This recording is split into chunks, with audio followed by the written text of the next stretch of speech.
함께 신앙 고백하시겠습니다.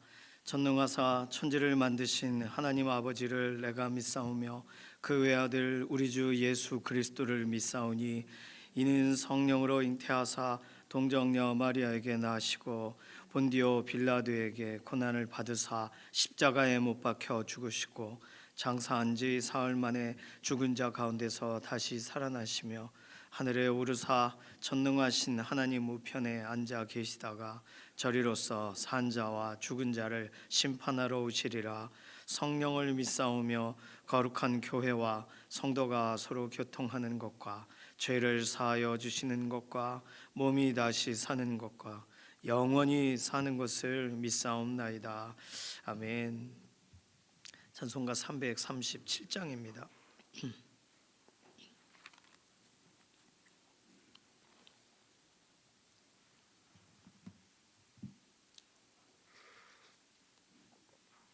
337장입니다.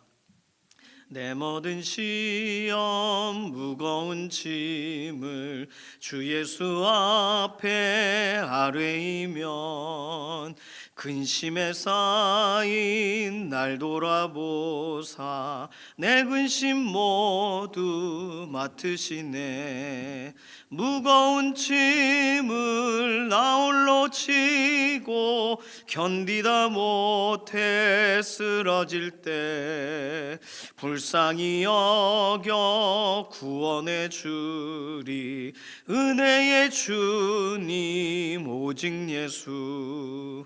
내 모든 괴로움 닥치는 환난 주 예수 앞에 아뢰이면 주께서 친히 날 구해주사 넓으신 사랑 베푸시네.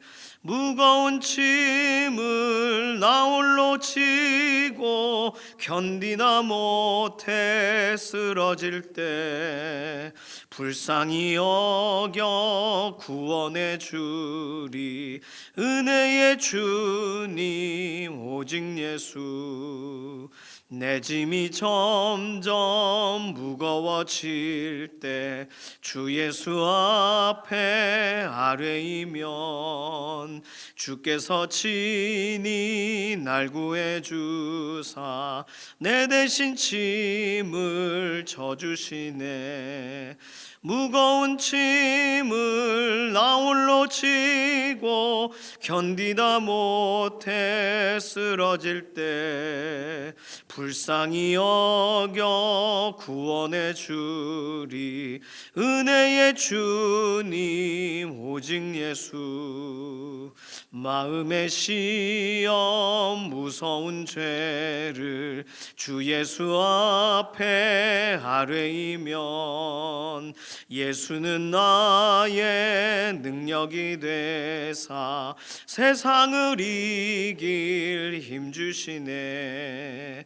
무거운 짐을 나 홀로 지고 견디다 못해 쓰러질 때 불쌍히 여겨 구원해 주리. 은혜의 주님 오직 예수. 우리 가족과 친지분들 위해서 기도하겠습니다. 가족과 친지들 먼 곳 가까운 곳 언제나 좋은 소식만 들려야 되는, 누구는 아프다 그래도 우리 가족 친지들은 아프지 않았으면 좋겠잖아요. 우리 혈육들이 예수 그리스도 안에서 함께 믿음의 교제하는 거 우리 또 소원입니다. 연약한 가운데 있는 우리 가족들도 돌아보시고 예수님을 알지 못하는 친지들도 돌아보시고 하나님의 특별하신 은혜로 가족과 친지들 안에 특별한 은혜를 경험하는 그런 복된 날이 되게 해달라고, 문제가 있다면 문제를 맡기시는 기도로 의탁합니다. 두 번째는 연약한 우리 육신을 하나님 손에 의탁하고 회복을 구하는 기도로, 변화됨을 구하는 기도로 연약한 모든 부분들이 나음을 받게 되는 것을 우리가 맡기면서 우리 자신에 대한 기도도, 우리 병상에 계신 교우분들에 대한 기도도 해주시기를 바랍니다. 김명래 장로님, 이혜신 권사님, 정경윤 집사님, 이영성 권사님, 안영남 권사님, 송복희 권사님, 최현숙 권사님 연약한 가운데 있을 때 회복을 더하시고, 또 이선영 집사님, 문동일 집사님도 그렇죠. 또 조성숙 성도님, 이신영 자매님도 그렇습니다. 이렇게 뭐 또 알고 계시는 또 믿음의 동역자분들, 연약한 가운데 있는 육신 혼자 낙심하지 않고 하나님 주신 힘으로 오늘 새 힘을 얻어 일어설 수 있도록 회복을 보게 해달라고. 마지막 기도 제목은 금요기도 현장에 특별한 은혜를 더해 주시고, 또 기도할 때 우리 개인의 기도든 우리가 아뢰게 하시는 하나님의 인도하심에 따라 하는 기도든, 기도가 깊어지는 시간, 기도가 다시금 회생되는 시간, 기도가 연결되어지는 시간이 되게 해달라고 이러한 기도 제목 가지고서 잠시 통성으로 기도하겠습니다. 살아계신 하나님 감사합니다.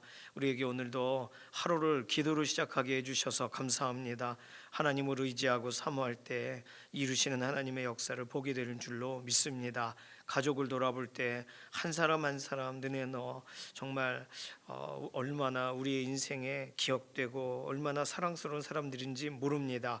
예수 그리스도 안에서 함께 교제 나누게 하시고 문제들을 다른 곳이 아니라 예수님께 들고 나아갈 수 있는 가족과 친지들이 되도록 오늘도 은혜와 긍휼을 더하시옵소서. 연약한 가운데 있는 우리 육신을 돌아보시고 오늘도 안수하시고 강건하게 하시고, 우리는 병의 모든 근원과 과정과 이런 징후들을 잘 모르니 하나님께서 살피시고 예수 그리스도의 의를 힘입을 때 연약한 육신 채찍에 맞으심으로 우리가 나음을 입었다고 하시는 실제적인 사건을 경험하게 하여 주시옵소서. 김명래 장로님, 이해신 권사님 병상에서 연약한 부분 회복을 더하여 주시고, 김숙자 권사님, 안용남 권사님, 송복희 권사님, 최현숙 권사님, 이영성 권사님, 정경윤 집사님 실제적으로 몸에 약한 부분들이 더욱더 회복되어지게 하나님 오늘도 역사하시옵소서. 조성숙 성도님, 이신영 자매님 오늘도 의사의 진단을 넘어서 하나님의 회복하게 하시는 속도를 더 빨리 진행하여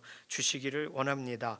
오늘 금요기도 현장에서 하나님께 아뢰는 우리의 개인의 기도 제목이든 아니면 나라와 민족과 공동체의 기도 제목이든 어떤 것이든 우리가 기도하고 있던 그 기도를 하나님 실제로 더 인도하시고 깊어지게 하시고 기도의 지경이 넓어지게 하시고 기도의 열매를 보게 되기를 원하고, 다음 하나님이 기뻐하시는 방향대로 기도에 인도받는 시간이 되도록 금요기도의 시간 특별한 은혜를 더하시옵소서.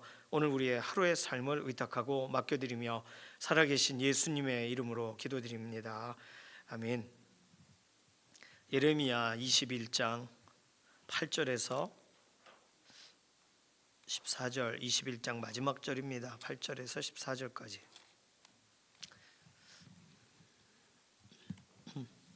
예레미야 21장 8절에서 14절 함께 읽습니다. 여호와께서 말씀하시기를, 보라, 내가 너희 앞에 생명의 길과 사망의 길을 두었노라. 너는 이 백성에게 전하라 하셨느니라. 이 성읍에 사는 자는 칼과 기근과 전염병에 죽으려니와 너희를 에워싼 갈대아인에게 나아가서 항복하는 자는 살 것이나 그의 목숨은 전리품같이 되리라. 여호와의 말씀이니라. 내가 나의 얼굴을 이 성읍으로 향함은 복을 내리기 위함이 아니요 화를 내리기 위함이라. 이 성읍이 바벨론 왕의 손에 넘김이 될 것이요 그는 그것을 불사르리라. 유다 왕의 집에 대한 여호와의 말을 들으라. 여호와께서 이와 같이 말씀하시니라. 다윗의 집이여, 너는 아침마다 정의롭게 판결하여 탈취당한 자를 압박자의 손에서 건지라. 그리하지 아니하면 너희의 악행 때문에 내 분노가 불같이 일어나서 사르르니 능히 끌 자가 없으리라. 여호와의 말씀이니라. 골짜기와 평원 바위의 주민아, 보라, 너희가 말하기를 누가 내려와서 우리를 치리오, 누가 우리의 거처에 들어오리오 하거니와 나는 내 대적이라. 내가 너희 행위대로 너희를 벌할 것이요 내가 또 수풀에 불을 놓아 그 모든 주위를 사르리라. 여호와의 말씀이니라. 아멘. 예루살렘 사람들은 좀 높은 지대가 높으니까 높은 곳에서 있다 보니까 13절 골짜기와 평원 바위에 사는 주민이다 생각하고 있었어요. 누가 와서 칠 수 있을까? 실제적으로 예루살렘이 약간의 지대가 높습니다. 그러니까 딱 멀리서 알아보고 공성화기 같은 걸로 공격하고 할 수 있지 않냐, 누가 우리를 칠까, 이런 자신감이 있어요. 또 예루살렘에 가는 그런 길목에 이렇게 수풀들이 있기 때문에 그것이 또 실제로 우리의 군대들을 보호할 것이다, 이런 생각을 했었던 것 같아요. 그래서 13절 14절에 그게 도움이 되지 못할 거라는 걸 하나님이 정확하게 골짜기, 평원 바위, 수풀, 어떤 전쟁 때에 은폐, 엄폐할 수 있는, 보호될 수 있는 모든 것이 실제로 도움이 되지 못한다는 표현을 그 생각하고 있던 그 단어 그대로를 하나님이 말씀을 하고 계신 거예요.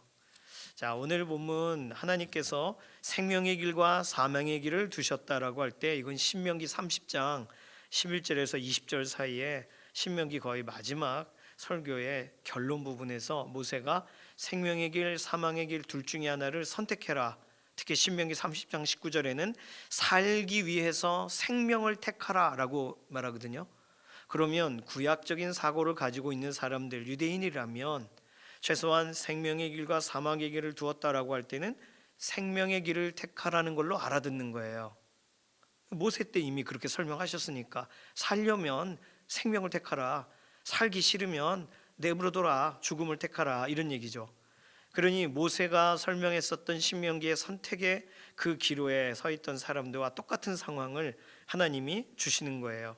자, 그런데 오늘 생명의 길은 뭐냐 하면 항복하는 길이에요. 오늘 본문에 보니까 성읍 밖으로 나아가는 길이에요. 사람들이 볼 때 성읍 밖으로 가면 죽임을 당할 거라고 생각하는데 하나님은 성읍 밖으로 나아가 투항하라는 거죠. 반면에 성읍 안에 남아 있어서 싸우는 길이 사망의 길이다라고 말하시는 거예요. 자, 여기서 우리가 생각해 봐야 되는 것은 하나님이 오늘 본문에 10절에 이 성읍으로 하나님의 얼굴을 향하시는 이유가 복을 내리기 위함이 아니요 화를 내리기 위함이라라고 하나님이 이 문제를 정리를 하셨어요. 다시 말해서 예루살렘, 하나님이 그 이름을 두시려고 하신 곳, 하나님의 실제로 성소를 그곳에 두게 정기적으로 이동형이 아니라 완전히 고정형으로 성소가 되어진 곳이 사실 예루살렘으로 확정이 되잖아요. 그게 성전이지 않습니까? 그러니까 하나님은 예루살렘에 대해서 얼마나 아끼시는가, 솔로몬의 기도를 생각해 보라, 이런 것이 당시의 사람들의 생각이죠. 그런데 하나님은 정확하게 다시 오늘 본문에서 설명하세요. 예루살렘에 복을 주리라는 약속이 있지만 그러나 복을 내리기 위해 성읍을 향하지 않을 거다, 이렇게 말씀하셨어요. 그러면 일반적으로는 예루살렘에 남아야 복된 겁니다. 그리고 예루살렘을 떠나면 저주받는 거예요. 룻, 나오미 사건처럼 나오미가 이 기근이 심하니까 살려고 모압 땅으로 가잖아요. 그 자체가 잘못한 거라고 자기 자신을 막 후회하지 않습니까? 그런 것이 유대인들의 기본적인 생각이에요. 어떻게 해서든 예루살렘으로 모여야 돼요. 또 북이스라엘이 망한 이유가 예루살렘 하나님께 예배하는 거 글로 안 나오고 자기들끼리 금송아지 섬겼기 때문에 망했다라는 일종의 유다 왕국의 사람들이 가진 일종의 자부심이 있었어요. 그러니 어떻게 떠납니까, 예루살렘을? 그런데 예루살렘에 남는 게 복이 아니라고 설명하셨어요. 오늘 예루살렘을 떠나는 게 복이다라고 설명하셨다는 거예요. 여기서가 아니야, 우리는 그렇게 믿지 않아, 이러면 이제 여기서가 하나님이 제시하신 길을 이제 전혀 반대로 행동하게 되는 거죠. 화라고 생각했던 그 일이 오히려 복을 얻게 되는 과정이에요. 완전한 회복은 아니지만 포로가 되고 전리품이 되고 끌려가게 되겠지만 그래도 죽지는 않아요. 그래서 복이에요. 그런데 예루살렘에 남으면 거기서는 그냥 죽는 거예요. 거기서는 전리품처럼 가져가지 않아요. 다 칼과 기근과 전염병에 죽으려니와, 이 칼과 기근과 전염병은 칼을 피한 자는 기근에 죽고 기근을 피한 자는 전염병에 죽는다는 표현이니까 도망칠 수 없다는 표현입니다. 그러니 하나님께서 이렇게까지 설명하셨으면 이제 어떻게 해야 돼요? 투항해야 되는 거예요. 시드기야 왕은 투항해야지 괜히 애굽 손잡으면 안 되는 겁니다. 자, 그러면 우리는 이렇게 생각하죠. 하나님이 두 가지 길을 열어주셨으니까 둘 중에 하나를 선택하면 좋아, 살 길을 선택하면 부끄럽고 창피하지만 항복이란 걸 선택하면 하나님 말씀대로 나아가고, 그럼 거기서 이제 온전해지는가? 이제 뭔가 다 끝났는가? 자, 오늘 본문은 그 다음을 설명하고 계신 거예요. 하나님이 두 가지 길을 열어두신 다음에는 꼭 한 가지의 태도를 요구하신다는 거예요. 그게 11절에서 14절에 나와 있는 본문입니다. 11절에서 14절에 있는 내용은 간단하죠. 정의롭게 판결하며 탈취당한 자의 그런 압박당함의 상황에서 그 손을 건져주는 일을 하면, 그러면 다시 말하면 하나님을 경외하는 태도로 살면 하나님이 감안하시는 한 가지 일이 있어요. 그것은 하나님이 돌아보시는 거예요. 포로된 땅에서도. 그러니까 이 일은 지금 당장이 아니라 이후에도 포로되어 끌려가기 직전까지의 과정 안에 우리가 생명의 길을 선택했어요. 하나님이 항복하라고 하면 항복할게요. 그러면 원수들이 왔다가 돌아가요. 그 다음에는 삶의 실제적인 태도, 하나님의 말씀대로 살아가야 된다예요. 아침마다 정의롭게 판결하여, 12절에 지금 너는 아침마다 정의롭게 판결하여, 다윗의 집이라고 했으니까 이것은 왕에게 직접적으로 말하는 것으로 들릴 수도 있고 실제 남유다에 있는 지도자들에게 말하고 있는 것일 수도 있고 개개인의 사람들이 말씀을 따라 살아가야 되는 것에 대해 말하는 것일 수도 있어요. 왜냐하면 아침마다 정의가 아침마다 실천돼야 되는데 아침마다 전날까지 해결되지 않은 문제를 가지고, 우리로 말하면 아침 9시 정도에 성읍 문 앞에 그 문제를 가지고 나오는 거예요. 그 염소 2개 가지고 싸웠으면 그거 가지고 나오는 거예요. 그래서 그 성읍의 위에서 장로들이 그 부분에 대해 말씀대로 판결해 줘요. 판결이 안 되면 성전으로 가는 거예요. 제사장 앞에서 판결하는 거예요. 아침마다 정의로운 판결이 일어나야 돼요. 어제 밤새 정의가 실천되지 못했거든요. 자기 입장만 얘기했거든요. 하나님 말씀을 자기 방식대로 해석한 사람들끼리 모여서 답이 나오겠습니까? 아침에 법정 앞으로 가야죠. 그래서 나갔더니 거기서도 이익관계에 따라서 판결하는 거예요. 지금 이 사람 이 문제인의 이 사람 걸 이 사람 빼앗았네. 그러면 정확하게 빼앗았다고 말해야 되는데 이쪽 사람이 내 친척이란 말이에요. 그럼 친척에게 뭐라고 말을 할 수가 없다, 이런 식으로 반응하는 거죠. 탈취당한 자를 압박자의 손에서 건지라 표현이 제3자의 입장으로 보란 얘기예요. 네 친척이 이 사람을 괴롭혔으면 친척으로 보지 말고 압박자로 봐라, 그렇게 읽어야 되는 거예요. 그런데 그렇게 안 봅니다. 그냥 내 편은 내가 살리고, 왜냐하면 그 정의로운 일을 행할 테니까요. 이거보다 더 정의로운 일을 나중에 행할 테니까요. 말도 안 되는 생각을 하는 사람들. 그러니 하나님이 이스라엘 땅에서도 얼마나 오랫동안 이런 것을 보셨겠어요. 더 정의로운 게 뭐예요 도대체? 더 정의로운 심판이 뭐예요? 이런 부분에 대한 기준이 자기 기준입니다.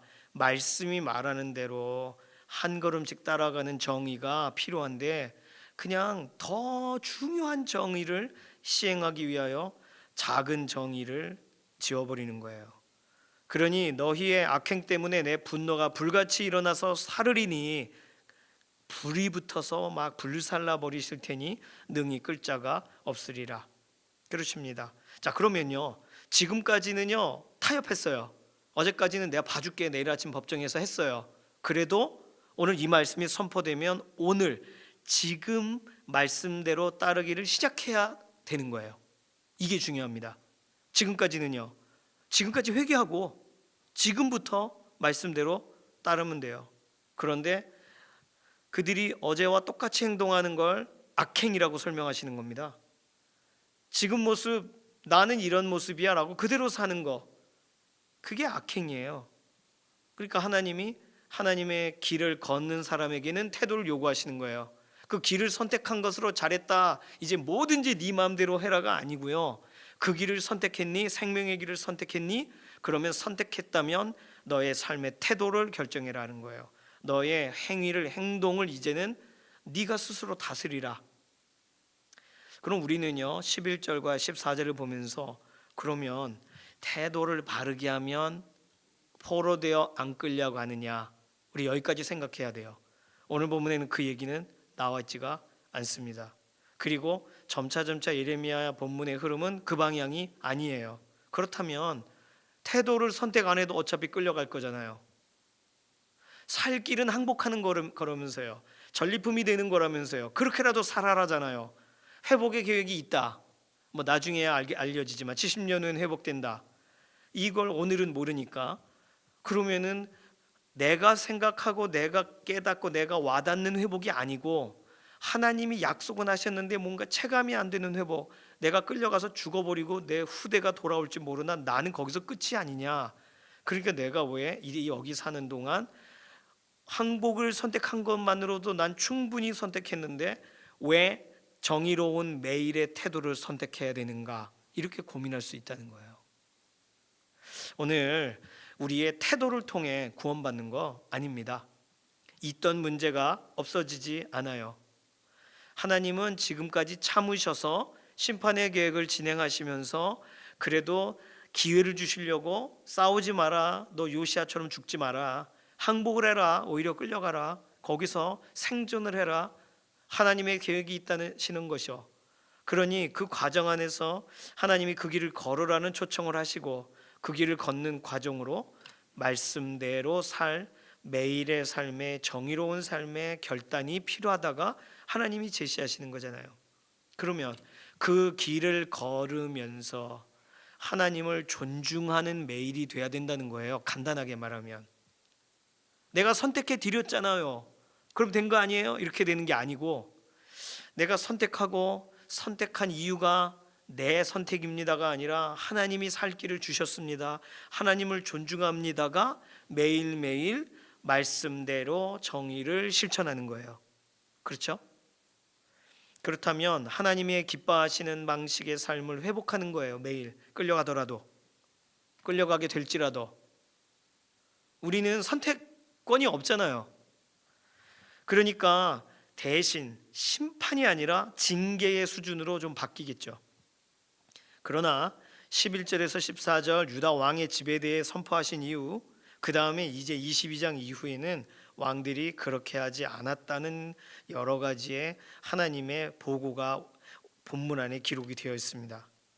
왕들의 행동은요, 하나님이 야 너 항복해, 그리고 너 나를 따른다는 태도를 매일 선택해 하셨는데 그거 하지 않아요. 그러니까 왕들이 하나씩 하나씩 정말 그들의 갈 길로 가게 됩니다. 오늘 우리는요, 구원을 받기 위해 말씀을 실천하는 게 아니에요.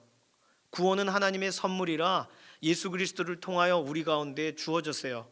그 이름을 믿는 자, 그리고 영접하는 자, 곧 그 이름을 의지하고 바라보는 사람, 그 사람은 하나님의 자녀라는 권세를 얻게 되었습니다. 그렇다면 이것은요, 우리가 뭐 특별한 걸 깨달아 가지고 믿어 드린 게 아니라 우리에게 너무나도 우리 눈높이에 맞추게 구원에 대한 소식을 전해 주신 거예요. 그러면 야 구원받았다 할렐루야, 야 나 저기가 이쪽에 살게 됐어, 이 죄악 가운데 바글바글 참 이 한 평이라도 내 땅이 없었는데 구원받았더니 내 땅이 넓어졌네, 예수 그리스도 안에 막 뛰어놀 수도 있네, 좋다고요. 거기서야 하나님이 요구하시는 건 태도, 하나님을 존중함으로 말씀대로 사느냐는 태도를 요구하신다는 거. 오늘 우리도 동일합니다. 오늘 우리가 사망의 길과 생명의 길 둘 중에 하나를 선택하는 삶을 살고 있다면 큰 문제죠. 우리는 생명의 길을 선택했기 때문에 또 생명의 길을 선택하는 방식이 되면 안 돼요. 이미 생명의 길을 선택한 쪽에 속해 있잖아요. 그렇다면 이제는 내가 이 길을 걸으면서 하나님을 존중하는 태도를 선택해야 될 일입니다. 그런데 우리는 잘못 생각해요. 매일 사망의 길에 갈까? 아니야, 생명의 길로 한번 가지 뭐. 에이 어제도 갔는데 오늘 또 가지 뭐. 이렇게 내가 생명의 길을 매일 선택한다고 생각해요. 그게 예수 그리스도 안에 있는 사람이 갖는 최고의 오해입니다. 예수 그리스도 안에서 이미 주어져 있는 우리에게 허락하시는 흐르는 생명이 있어요.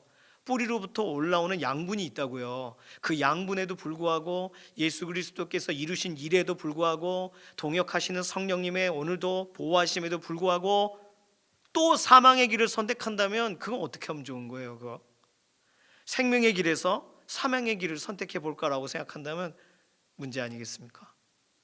여기서는 어떤 태도를 선택할 거냐가 남아있는 건데, 그러니까 전혀 다른 거를 지금 고민하고 있는 거예요. 아 이렇게 나오면 교회 나가지 말아야지, 그런 걸 선택하고 있어요. 무슨 말인지 모르겠어요. 얘기 들어보면 가끔 뭐 그런 분들을 만나기도 합니다. 얘기도 듣습니다. 그러니까 뭐 개인의 사정을 가지고 설명해 보자면 그런 문제들 가운데 여전히 해결되지 않는 부분이 있겠죠. 그렇지만 하나님이 부르셨고 부르신 게 확실하고 그래서 믿어졌다면 그 다음을 살아가야죠. 그러나 하나님이 야 너 아침마다 정의를 실천해라 하셨는데 안 해요. 그게 22장에 나오는 왕들에 대한 이야기입니다. 그러니까 이건 하나님이 매일 보시는 일이에요. 매일매일 보시는 일이에요. 오늘도 하나님이 기뻐하시는 대로 우리의 삶이 그렇게 하나님이 정말 바라보시는 대로 나아가고 있는가? 돌아볼 필요가 있습니다. 오히려 더 간단하지 않습니까? 더 큰 일을 선택하는 게 아니라 그냥 오늘 내가 하나님을 경외함으로 한 걸음을 나아가는 건데 훨씬 더 우리가 선택하는 선택지가 간단해져요. 하나님의 영광을 위하여 이게 옳은가? 아니야. 하나님 영광 쪽으로 쓰자. 너무 쉽잖아요. 예수 그리스도께서 날 위해 죽으셨는데 이걸 위해 죽으셨을까? 그래, 여기까지 위해 날 위해 죽으셨지. 그럼 내가 더 이상 이 일을 하면 안 되지. 죄로부터 고별해야지. 이런 게 우리가 선택해야 될 일이 되죠. 오늘 또 예수님을 믿을까 말까 이런 고민하고 있다면 얼마나 큰 문제가 되겠습니까? 오늘 하나님은 두 가지를 요구하세요. 생명의 길에 들어서라고 요구하세요. 들어섰다면 그 길을 걷는 태도를 요구하세요. 이제는 이곳에서 저것처럼 살면 안 되잖아요. 사망의 길을 걷던 방식대로 생명의 길을 걸으면 안 되잖아요. 그래서 하나님은 길과 태도를 요구하신다. 간단하죠? 오늘 우리 어느 누구에게도 동일합니다. 오늘 그렇게 살아가시고 우리 자녀들에게도 이 얘기를 가르쳐 주시고 너 예수님 믿으면 구원받아. 그러나 구원받았다는 사실 때문에 너 막 살면 안 되는 거야 라고 설명해 줘야 되는 거예요. 오늘 이 본문 안에 그 내용이 다 들어가 있습니다. 하나님을 경외함으로 오늘 하루를 걸어가시기 원하시는 믿음의 동역자분들, 우리를 위해서 격려하는 구절이 되기를 원합니다. 우리가 찔림이 되는 구절이 되기 원치 않아요. 오늘 우리를 내가 잘 걸어왔구나. 어저께 선택 고민했는데 잘했네. 이렇게 내 자신이 다시 확신을 얻는 구절이 되시는 줄로 믿습니다. 오늘 같이 기도해 나아가요. 이 시간 기도할 때는 하나님, 매 순간 내가 선택해야 될 일이 많은데 내가 꼭 처음으로 돌아가 선택해야 되는 것처럼 생각할 때가 있습니다. 예수 그리스도 안에 있는 우리들이 선택한다는 것은 선하냐 더 선하냐를 둘 중에 하나를 선택해야지 악하냐 선하냐를 선택하면 안 되는 줄로 믿습니다. 오늘 하나님을 존중하는 태도로 하나님이 기뻐하시는 말씀대로 따라가기를 선택하는 이 기쁨이 우리에게 넘치는 하루가 되게 해달라고 우리 자신 또 우리 자녀들을 축복하는 기도로 잠시 통성으로 기도하겠습니다. 살아계신 하나님 감사합니다. 우리의 삶은 오늘도 지켜보시고 오늘 생명의 길 예수 그리스도 안에서 우리로 그 길을 걸어가게 하셨으니 이제 우리들에게는 하나님을 존중하고 하나님이 원하시는 삶의 태도로 살아가는 이 일만이 남아있는 줄로 믿습니다. 때마다 말씀을 보내사 우리로 알게 하시고 말씀대로 우리가 선택하게 하시고 그래서 이 길을 걷는 동안 기쁨을 누리고 즐거움을 경험하는 믿음의 동역자들이 되게 하여 주시고 우리 자녀들의 인생도 그렇게 함께 하셔서 하나님을 존중하는 믿음의 다음 세대들로 온전히 세워지게 하여 주시옵소서. 감사드리며 살아계신 예수님의 이름으로 기도드립니다. 아멘. 찬송가 267장입니다. 오늘 금요기도회가 있어요. 8시에 현장으로 나와주시고 또 같이 기도해 주시기 바랍니다. 267장 1절과 5절 부르겠습니다. 주의 확실한 약속의 말씀 듣고 주만 믿으면 구원을 얻으리라. 할렐루야 할렐루야 내가 예수를 믿어 그의 흘리신 피로 내 죄 씻었네. 할렐루야 할렐루야 내가 예수를 믿어 그의 흘리신 피로 내 죄 씻었네. 씻었네. 우리 모두 다 그 반열 뒤따르며 함께 즐거운 찬송을 부르리라. 할렐루야 할렐루야. 내가 예수를 믿어 그의 흘리신 피로 내 죄 씻었네. 할렐루야 할렐루야. 내가 예수를 믿어 그의 흘리신 피로 내 죄 씻었네. 아멘. 주님께서 가르쳐 주신 기도합니다. 하늘에 계신 우리 아버지여, 이름이 거룩히 여김을 받으시오요. 나라에 임하옵시며 뜻이 하늘에서 이루어진 것 같이 땅에서도 이루어지이다. 오늘날 우리에게 일용할 양식을 주옵시고, 우리가 우리에게 죄 지은 자를 사하여 준 것 같이 우리 죄를 사하여 주옵시고, 우리를 시험에 들게 하지 마옵시며 다만 악에서 구하옵소서. 나라와 권세와 영광이 아버지께 영원히 있사옵나이다. 아멘.